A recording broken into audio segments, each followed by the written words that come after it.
Actually ഞാൻ സാറിനോട് ചോദിക്കാനിരിക്കുകയായിരുന്നു. ഇപ്പം നമ്മൾ ഒരു ജോലി ചെയ്യും, നമ്മളതിന് പേയ്മെൻറ്റ് വാങ്ങിക്കും, അല്ലെങ്കിൽ നമുക്ക് ശമ്പളം കിട്ടും, നമ്മൾ വീട്ടിലേക്ക് പോകും, നമ്മുടെ ജീവിതം അങ്ങനെ മുന്നോട്ട് പോകും. പക്ഷെ അതിൽ ടോപ്പ് ഓഫ് ദാറ്റ് വൺ നമ്മൾ എത്തണം എന്നുണ്ടെങ്കിൽ നമ്മുടെ ഒരു മനസ്സ് അതിനനുസരിച്ച് പാകപ്പെടുത്തിയെടുക്കണം. അല്ലെങ്കിൽ അതിനായിട്ടുള്ള ഒരു ഇൻസിഡൻറ്റ് ഉണ്ടാവണം. അപ്പോൾ സാർ പറഞ്ഞു അതിൻ്റെ ഒരു കാര്യം. അപ്പോൾ ആ ചോദ്യം ശരിക്കും പറഞ്ഞാൽ ഒഴിവായിപ്പോയി. സാർ എന്നെ പറഞ്ഞു അത് എങ്ങനെ അതിലേക്ക് എത്താനുള്ളൊരു റെക്കോർഡ് എന്നൊരു അല്ലെങ്കിൽ ഗിന്നസ് റെക്കോർഡ് എന്നൊരു സംഭവത്തിലേക്ക് എത്താനുള്ള ഒരു കാരണം എന്തായിരുന്നുള്ളത് സാർ പറഞ്ഞിട്ടുണ്ടായിരുന്നു. അപ്പോൾ അതെല്ലാവർക്കും ഒന്നും വരുന്ന ആ ഒരു ചിന്തയല്ല.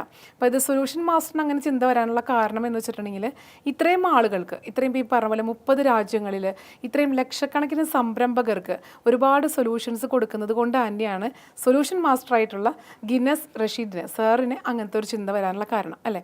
പിന്നെ ഇത് കൂടാതെ ഗിന്നസ് റെക്കോർഡുകൾ കൂടാതെ നമുക്ക് പുസ്തകങ്ങൾ എഴുതിയിട്ടുണ്ട് സാർ, 3ഓളം പുസ്തകങ്ങൾ എഴുതിയിട്ടുണ്ട്. അപ്പോൾ ആ പുസ്തകങ്ങൾ എഴുതാനായിട്ടുള്ള കാരണം, ആ പുസ്തകങ്ങൾ ഏതാണ് എന്നൊക്കെ പറയാം. ഓക്കെ, ആളുകളിലേക്ക് ഈ സന്ദേശം എത്തിക്കുക എന്നുള്ളതാണ് ഞാൻ ഉദ്ദേശിക്കുന്ന. ഒറ്റ സന്ദേശമേ ഉള്ളൂ. അതായത് നിങ്ങളുടെ മനസ്സിൽ ഒരു ആഗ്രഹത്തിൻ്റെ കനലുണ്ടെങ്കിൽ ആ കനൽ നിങ്ങൾ കീപ്പ് ചെയ്യാൻ പറ്റുവാണെങ്കിൽ വൺ ഡേ അത് ആളി കത്തിക്കാനുള്ള സിറ്റുവേഷൻ നിങ്ങളുടെ ലൈഫിൽ ഉണ്ടാവും എന്നുള്ളതാണ്. അതാണ് നമ്മൾ പറയാൻ ഉദ്ദേശിക്കുന്ന ഒരു ആശയം.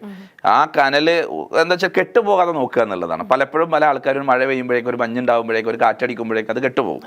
എല്ലാവർക്കും സ്വപ്നങ്ങളുണ്ട്, ലോകത്ത് സ്വപ്നങ്ങളില്ലാത്ത ഒരാളും ഇല്ല. അപ്പോൾ ഈ സ്വപ്നങ്ങളെ കനൽ കെട്ടുപോകാതിരിക്കാൻ വേണ്ടി ഞാൻ ഒരുപാട് ട്രെയിനിങ് നടത്തുന്നുണ്ട്, മെൻറ്ററിങ് കൊടുക്കുന്നുണ്ട്, ക്ലാസ്സുകൾ കൊടുക്കുന്നുണ്ട്. സോഷ്യൽ മീഡിയയിൽ ഒരുപാട് വീഡിയോസ്, ഇൻസ്റ്റയിലൊക്കെ ഗിന്നസ് റഷീദ് അടിച്ചു കഴിഞ്ഞാൽ ഒരുപാട് വീഡിയോസ്, എല്ലാ ദിവസവും വീഡിയോസ് ഇടുന്നുണ്ട്, ഒക്കെ ഇടുന്നുണ്ട്. പക്ഷേ കുറേ ആളുകൾ ഇതൊക്കെ നോക്കാതെ വായിക്കുന്ന ആൾക്കാർ, വായിക്കാൻ ഇഷ്ടപ്പെടുന്ന ആൾക്കാരുണ്ട്. അപ്പോൾ അങ്ങനത്തെ ആളുകളെ ഇൻസ്പയർ ചെയ്യേണ്ടതുണ്ടല്ലോ, അവരെ നമ്മൾ മൈൻഡ് ചെയ്യേണ്ടത്. അപ്പോൾ അവർക്ക് വേണ്ടിയിട്ടാണ് 3 പുസ്തകം എഴുതിയത്. അത് ഒന്നാമത്തെ പുസ്തകം എന്ന് പറയുന്നത് ബിസിനസ് ഒരു നന്മ മരം എന്നുള്ളതാണ്. ലോകത്തിലെ ഏറ്റവും വലിയ നന്മ ചെയ്യുന്ന ഒരു നന്മ മരം ആരാന്ന് ചോദിച്ചു കഴിഞ്ഞാൽ ബിസിനസ് മാനാണ്. ഞാൻ നേരത്തെ പറഞ്ഞ മാതിരി ഏറ്റവും കൂടുതൽ ആൾക്കാർക്ക് ജോലി കൊടുക്കുന്നത്, ടാക്സ് അടക്കുന്നത്, ഇൻഫ്രാസ്ട്രക്ചറിൽ രാജ്യത്തിന്റെ ഡെവലപ്മെന്റ്, ചാരിറ്റി എല്ലാം കൊടുക്കുന്ന ബിസിനസ്സുകാരാണ്. ഒരു ക്രൈസിസ് വന്നിട്ടുണ്ടെങ്കിലും പിടിച്ചു നിർത്തുന്ന എല്ലാ ബിസിനസ്സുകാരാണ്. ബിസിനസ്സുകാരില്ലാതെ ഈ ലോകത്ത് ഒരിക്കലും വളർച്ച ഉണ്ടാവില്ല, നിലനിൽപ്പ് ഉണ്ടാവില്ല. അപ്പോൾ അങ്ങനെയുള്ള ബിസിനസ്സുകാരന് ഒരു നന്മമരമാണ്. ആ മരം എന്താണെന്നുള്ളത് മനസ്സിലാക്കി കൊടുക്കുക. അതോടൊപ്പം തന്നെ ഇങ്ങനെ ഒരു മരമായി മാറണമെന്നുണ്ടെങ്കിൽ ഒരു ബിസിനസ്സുകാരൻ്റെ ട്രാൻസ്ഫോർമേഷൻ എന്താണ്, അതായത് സാധാരണ ഒരു ബിസിനസ്സുകാരൻ വലിയൊരു ബിസിനസ് മാൻ ആകുമ്പോഴാണ് മരമാവുന്നത്, അല്ലെങ്കിൽ അയാൾ തന്നെ അയാൾക്കൊരു ബാധ്യതയായി മാറും ചെറിയ അതിൻ്റെ ഇടയിൽ കുടുങ്ങി കഴിഞ്ഞാൽ. അതെങ്ങനെയാണെന്നുള്ള അറിയിക്കുന്ന ഒരു പുസ്തകമാണ് ബിസിനസ് ഒരു നന്മമരം എന്ന് പറയുന്ന ഒരു പുസ്തകം. രണ്ടാമത്തെ ഒരു പുസ്തകം എഴുതിയത് ഞാൻ ഗിന്നസുമായിട്ട് ഇൻസിഡൻറ്റ് ചെയ്യും. കാരണം എൻ്റെ ലൈഫിൽ 7 വയസ്സിന് ഒരു മിനിറ്റിൻ്റെ പ്രഭാഷണം കംപ്ലീറ്റ് ചെയ്യാൻ കഴിയാത്ത എനിക്ക് 73 മണിക്കൂർ 15 മിനിറ്റും കണ്ടിന്യൂ സംസാരിച്ച്, ഈ ലോകത്ത് ഏറ്റവും കൂടുതൽ സമയം സംസാരിച്ച, ട്രെയിനിങ് എടുത്ത, ബിസിനസ് ക്ലാസ് എടുത്ത പ്രസംഗിച്ച ഒരു വ്യക്തിയായിട്ട് എനിക്ക് ലോകത്തിന് മുമ്പിൽ മാറാൻ സാധിച്ചതിൻ്റെ ആ കനൽ വഴി എങ്ങനെയാണെന്നുള്ളത്. കാരണം ആ കനൽ ഞാൻ എങ്ങനെയാണ് 30 വർഷം കീപ്പ് ചെയ്തത്, എങ്ങനെയാണ് അതിനെ ആളിക്കത്തിച്ച് ലോകത്തിനെ കീഴടക്കുന്ന രീതിയിൽ ലോകത്തിൻ്റെ ഏറ്റവും ടോപ്പിലെത്താൻ സാധിച്ചത് എന്നൊരു സ്റ്റോറി ആളുകൾ അറിയേണ്ടതുണ്ട്. കാരണം വരും തലമുറകൾ അത് വായിച്ചു കഴിഞ്ഞാൽ അവരത് ഇൻസ്പയർ ആവുന്നതോടുകൂടി അവരും വലിയ കാര്യങ്ങൾ ചെയ്യാൻ സാധിക്കണം. അപ്പോൾ അതിൻ്റെ സ്റ്റോറി ഒരു സ്റ്റോറി ടെല്ലിംഗ് ആണ്, ഒരു തിരക്കഥാ മോഡലിലാണ്. അത് ഒരുപാട് ആളുകൾ വായിക്കുന്നുണ്ട്, ആമസോണിലൊക്കെ അവൈലബിൾ ആണ്. മൂന്നാമത്തെ ഒരു പുസ്തകം എഴുതിയത് സ്മോൾ സ്റ്റെപ്പ് ഗ്രേറ്റ് സക്സസ് ആണ്. പല ആൾക്കാർക്കും നേരത്തെ മാഡം പറഞ്ഞതുപോലെ തന്നെ മടി ഉണ്ടാവും, പേടി ഉണ്ടാവും, സംശയം ഉണ്ടാവും. ഈ 3 രോഗങ്ങളാണ് അധികം ആൾക്കാർക്ക് ഉണ്ടാവുക. അപ്പോൾ ഈ വലിയ കാര്യങ്ങൾ ചെയ്യാൻ ആഗ്രഹമുണ്ട്, പക്ഷേ ഈ വലിയ കാര്യങ്ങളിലേക്ക് വളരെ സിമ്പിളായിട്ടുള്ള സ്ട്രാറ്റജി ഉണ്ടോ, ചെറിയ സ്റ്റെപ്പുകൾ ചെയ്യുക എന്നുള്ളതാണ്. സ്മോൾ സ്റ്റെപ്പ് ഗ്രേറ്റ് സക്സസ് എന്നുള്ള ഏതൊരു വലിയ കാര്യം തുടങ്ങുന്നത് ഏറ്റവും വലിയ ഉയരം കൂടിയ ബുർജ് ഖലീഫ ഉണ്ടാക്കിയ ആദ്യത്തെ 1ാമത്തെ സ്റ്റെപ്പ് ഉണ്ടാവും അല്ലേ. എല്ലാ ആൾക്കാരും അങ്ങനെയാണ്, ബേസിക് ഉണ്ടാവും. അങ്ങനെയാണ് എല്ലാം തുടങ്ങാൻ പറ്റുക. അപ്പോൾ ആളുകൾക്ക് ഈ ചെറിയ കാൽവെപ്പുകൾ, നമ്മൾ നടക്കാൻ പഠിച്ചത് എങ്ങനെയാണ്, ചെറിയ കാലുവെപ്പുകൾ വെച്ചിട്ടാണ് അല്ലേ. അല്ലെങ്കിൽ നമ്മൾ നടക്കില്ല. ഇപ്പം നടക്കുന്ന ഓട്ടം ഒക്കെ ഉസൈൻ ബോൾട്ടും ആദ്യം പിച്ച വെച്ചിട്ടാണ് തുടങ്ങിയത്. ലോകത്തിലെ ഏറ്റവും വലിയ ഓട്ടക്കാരനാണല്ലോ. അപ്പോൾ എൻ്റെ ജ്യേഷ്ഠനൊക്കെ ഒരു അത്ലറ്റിക് ആണ്. അപ്പോൾ നമ്മൾ ആദ്യം പിച്ച് വെച്ചിട്ടാണ് തുടങ്ങുന്നത്. ഈ തുടക്കത്തിനുള്ള ഒരു മനസ്സ് നമുക്കുണ്ടെങ്കിൽ നമുക്ക് വലിയ വിജയം ഉണ്ടാക്കാൻ പറ്റും. അപ്പം ഞാൻ ആദ്യം ഒരു പ്രസംഗ കലയിലേക്ക് വരുന്ന 1 മിനിറ്റിൻ്റെ പ്രസംഗമാണ്. പിന്നെ ഞാൻ നടത്തിയ ലോകത്തിലെ ഏറ്റവും ദൈർഘ്യമേറിയ പ്രസംഗമാണ്. അപ്പോൾ അതിലേക്ക് എത്താൻ 30 വർഷക്കാലം എടുത്തു. പക്ഷേ ഈ 30 വർഷക്കാലം എൻ്റെ മനസ്സിലുള്ള ഈ ഒരു പ്രസംഗ കലയിലൂടെ ആഗ്രഹം, എൻ്റെ പാഷനുള്ള ആഗ്രഹം കെടാതെ ഞാൻ സൂക്ഷിക്കാൻ കഴിഞ്ഞു എന്നുള്ളതാണ്. അപ്പോൾ അതിനുള്ള ഒരു സീക്രട്ടുകളാണ് സ്മോൾ സ്റ്റെപ്പ് ഗ്രേറ്റ് സക്സസ് എന്ന് പറയുന്ന 3ാമത്തെ പുസ്തകം. ഈ 3 പുസ്തകം ഷാർജ ബുക്ക് ഫെയർ, ലോകത്തിലെ ഏറ്റവും വലിയ ബുക്ക് ഫെയർ ആണ് ഷാർജ. 15 ലക്ഷം പുസ്തകങ്ങൾ പ്രകാശനം ചെയ്യുന്ന 2000 പബ്ലിക്കേഷൻസ് ഒക്കെ വരുന്ന വലിയൊരു ബുക്ക് ഫെയർ ആണ്.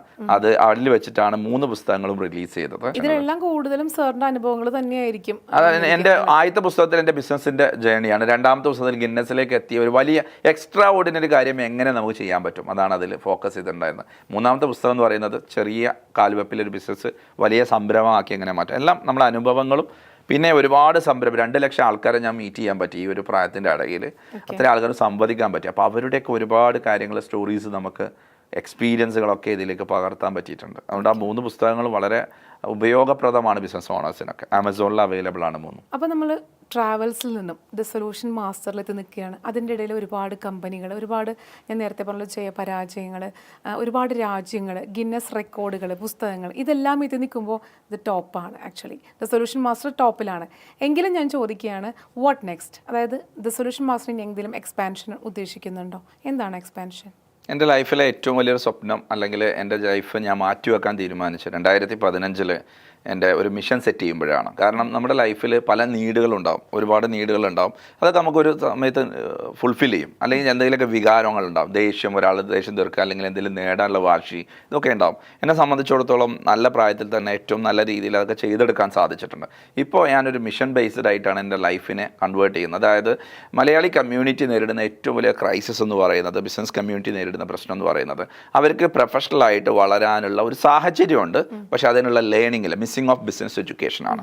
ഇത് റിയലൈസ് ചെയ്ത് 2015 ഫോം ചെയ്ത മാർഗ് കമ്മ്യൂണിറ്റി, ഇതൊരു മാർഗ് കമ്മ്യൂണിറ്റി എന്ന് പറയുന്ന ഒരു കമ്മ്യൂണിറ്റി, ആ കമ്മ്യൂണിറ്റി ഡെവലപ്പ് ചെയ്യാൻ വേണ്ടിയിട്ട് തീരുമാനിക്കുകയും 2015 മലപ്പുറത്ത് വെച്ച് 22 ആൾക്കാരെ വിളിച്ചുകൂട്ടിയ ആദ്യത്തെ ട്രെയിനിങ് സംരംഭത്തിൽ ഞാൻ പ്രഖ്യാപിച്ചൊരു കാര്യം ഉണ്ടായിരുന്നു. 1 lakh പീപ്പിൾ ട്രാൻസ്ഫോർമേഷൻ. 1 ലക്ഷം ആൾക്കാരെ ഞാൻ ട്രാൻസ്ഫോർമേഷൻ ചെയ്യാൻ വേണ്ടി ട്രെയിനിങ് കൊടുക്കുമെന്ന് പറഞ്ഞിട്ടുണ്ട്. പക്ഷേ എനിക്കത് കുറഞ്ഞ കാലം കൊണ്ട് തന്നെ 2 ലക്ഷം ആൾക്കാരിലേക്ക് 30 രാജ്യങ്ങളിൽ പോയിട്ട് ട്രെയിനിങ് കൊടുക്കാൻ സാധിച്ചു.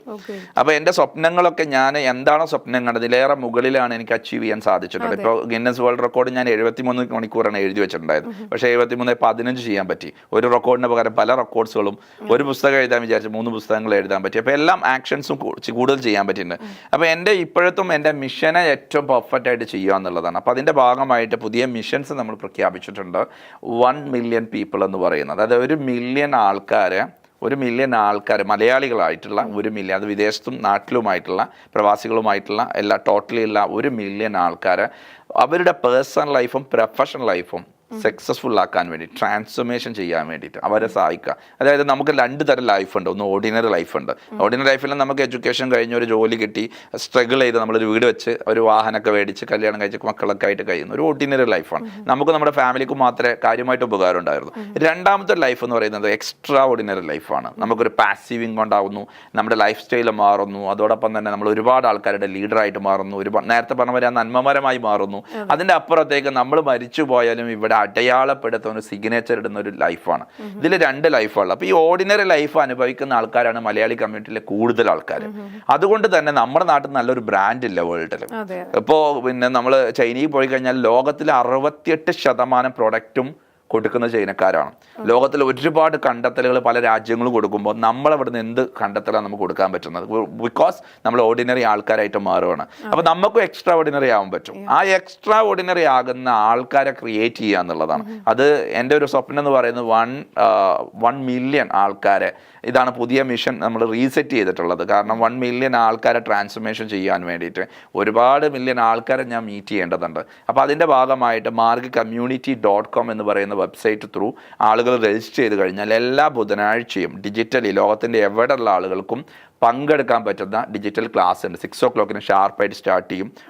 എല്ലാ ആഴ്ചയും ആ ക്ലാസ് 6 to 8 o'clock മോർണിംഗിലാണ് ക്ലാസ് വരുന്നത്. അതിൽ ചെയ്യേണ്ട ഇത്രയേ ഉള്ളൂ, ഫ്രീ ആയിട്ട് ആ ഒരു കമ്മ്യൂണിറ്റിയിൽ ജോയിൻ ചെയ്ത് കഴിഞ്ഞാൽ അവർക്ക് ബിസിനസ് ട്രെയിനിങ് കാര്യങ്ങൾ കിട്ടും. പിന്നെ അഡീഷണൽ ആയിട്ട് എന്തെങ്കിലും സപ്പോർട്ടോ കോച്ചിങ്ങോ ആവശ്യമുണ്ട് അവർക്ക്, അതും ലഭിക്കാനുള്ള സംവിധാനമുണ്ട്. അപ്പോൾ margcommunity.com രജിസ്റ്റർ ചെയ്താൽ മാത്രം മതി. അപ്പോൾ ഇതിലൂടെ ഞാൻ ഉദ്ദേശിക്കുന്ന ഒരു കാര്യം എന്ന് പറയുന്നത്, നമ്മുടെ നാട്ടിലുള്ള ഓരോ ആളുകൾക്കും നല്ല കപ്പാസിറ്റി ഉണ്ട്, നല്ല രീതിയിലുള്ള ക്യാഷ് ഫ്ലോ ഉള്ള നാടാണ് കേരളം അടക്കമുള്ള നമ്മുടെ നാട്. കാരണം ഇന്ത്യ എന്ന് പറയുന്നത് ലോകത്തെ ഏറ്റവും കൂടുതൽ ജനസംഖ്യയുള്ള രാജ്യങ്ങളിൽ ബെസ്റ്റാണ്. ആ ഒരു ജനസംഖ്യ തന്നെയാണ് ചൈനക്കൊക്കെ ഉള്ളത്. റിസോഴ്സുകൾ നമുക്കുണ്ട്. അതുപോലെ തന്നെ നമ്മളെ ആളുകൾക്ക് നല്ല റിസ്ക് എടുക്കാനുള്ള മൈൻഡ് സെറ്റും ഉണ്ട്. പക്ഷേ ഡയറക്ഷൻ, അതായത് കൃത്യമായിട്ടുള്ള ഒരു ഡയറക്ഷൻ കിട്ടാത്തതിന്റെ പേരിൽ മാത്രമാണ് ബാക്കിലേക്ക് പോകുന്നത്. അപ്പോൾ ആളുകൾക്ക് ആ കൃത്യമായ ഡയറക്ഷൻ കൊടുത്ത് 1 മില്യൺ ആൾക്കാരെ മാറ്റുമ്പോഴേക്ക് രാജ്യത്തിൻ്റെയും അതുപോലെ തന്നെ നമ്മുടെ നാടിൻ്റെയൊക്കെ പിക്ചർ മാറും എന്നുള്ളതാണ്. അപ്പോൾ എൻ്റെ ഒരു സ്വപ്നം എന്ന് പറയുന്നത് അതിലൂടെ വലിയൊരു സിഗ്നേച്ചർ ഇടുക. കാരണം ഞാൻ മരണപ്പെട്ട് കഴിഞ്ഞാലും who cry when you dye എന്ന് നമ്മൾ ചോദിക്കാറുണ്ട്. നിങ്ങൾ മരിക്കുമ്പോൾ എത്ര പേര് കരയും എന്നുള്ളത്. എൻ്റെ ഒരു ടാർഗറ്റ് എന്ന് പറയുന്നത്, എൻ്റെ ഒരു ഡ്രീം, നേരത്തെ ചോദിച്ച പോലെ മിഷനിലേക്ക് കണക്ട് ചെയ്ത് പറയുകയാണെങ്കിൽ who cry when you dye എന്ന് ചോദിച്ചു കഴിഞ്ഞാൽ 1 മില്യൺ ആൾക്കാരെ കരയിപ്പിക്കുമെന്നുള്ളതാണ്. കാരണം നമ്മൾ അത്രയും ആൾക്കാരുടെ ലൈഫിൽ ട്രാൻസ്ഫോർമേഷൻ ചെയ്യുവാനുള്ള വലിയ മിഷനുമായിട്ട് end of my day, the last breathing, അതിന് വേണ്ടിയിട്ട് ഞാൻ വർക്ക് ചെയ്യുമെന്നുള്ളതാണ് എൻ്റെ ഫൈനൽ മിഷൻ എന്ന് പറയുന്നത്. സോ അതിൽ ഞാൻ വളരെ പാഷനേറ്റഡ് ആണ്, എക്സൈറ്റഡ് ആണ്, അതോടൊപ്പം തന്നെ കമ്മിറ്റഡ് ആണ്.